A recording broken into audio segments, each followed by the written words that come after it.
Here, by the time it's 3 points above that, at 54, you're buying it back. And you can't worry about it if you sold it 3 points earlier. You just got to get back in. Yeah. So you can't go by how you feel, or the market kind of moves to disappoint the majority opinion. And you just got to read the market and do what it's doing, regardless of what you said 2 weeks ago. So we come up and we get a little bit of tightness again here. That's because, see, some people didn't buy it when it was breaking out and running up, and they're waiting to buy it when it comes back, and it won't come back a lot. It will not do what you want it to do. You have to figure out what's it doing and do what you're supposed to do. So, yeah, somebody will miss it and say, well, if it comes back to, I'll buy it. It won't quite get back there. It never comes back in. Fact, Not these elite stocks. On this chart, if you were to pull up a daily, it came down a little bit early in the week, but on Friday, boom, there's a big day, and here you go again with a weekly chart. It's awfully quiet, but if you were in the daily, it could add a couple of days. See, also, if you learn to read these carefully, it runs up like that, and notice how almost all the weeks are closing at the peak. There's 1, 2, 3, 4, 5. 4 out of 5 of those weeks close at the absolute peak, which is interesting. See, the volume picks up over here, but notice it's selling off.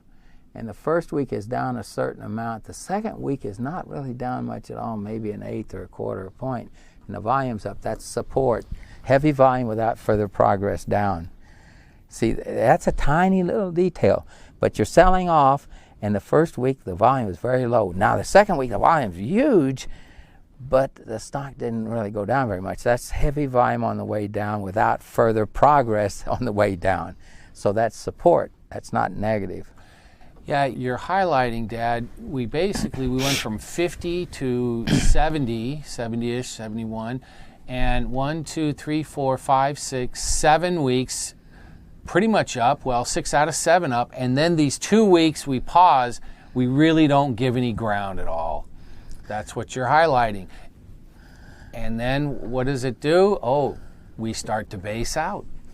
And so now we got a great place to really... Now, this is a good point to mention that there are probably 6, 7 look-alike on each one of these situations. Now, and you need to know what defines it. On a flat base goes kind of straight sideways in the same territory.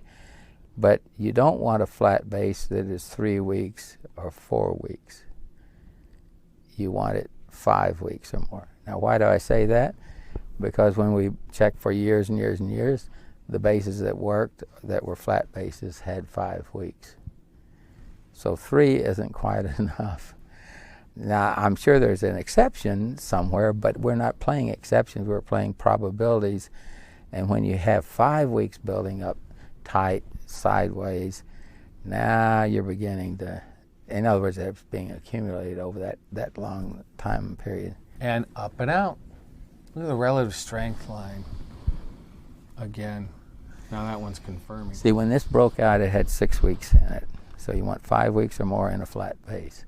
So what this means is that somebody has to do a lot of studying and work. Okay, I got a flat base, I got a double bottom, I got a this, I got a that. And what's the definition of each one? Well, a cup with a handle, you don't want a cup with a handle in 4 weeks.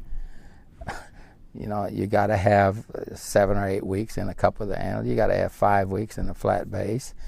And if you have 3 or 4 weeks, you might get away with it 1 out of 3 times, but not 2 out of 3 times. You know, at this point, Pop, you had the majority of your portfolio in this stock between the double bottom and accumulating in all those prior weeks and then the flat base. Yeah, if you know your bases, you're buying over here, the shakeout plus 3, and then you're adding, it's breaking out there. And if you build another base here, you're adding more there. So as long as you don't get carried away and say, wow, this is so great, I bought 100 here and 200 there, and now I'm buying 1,000 of the higher price.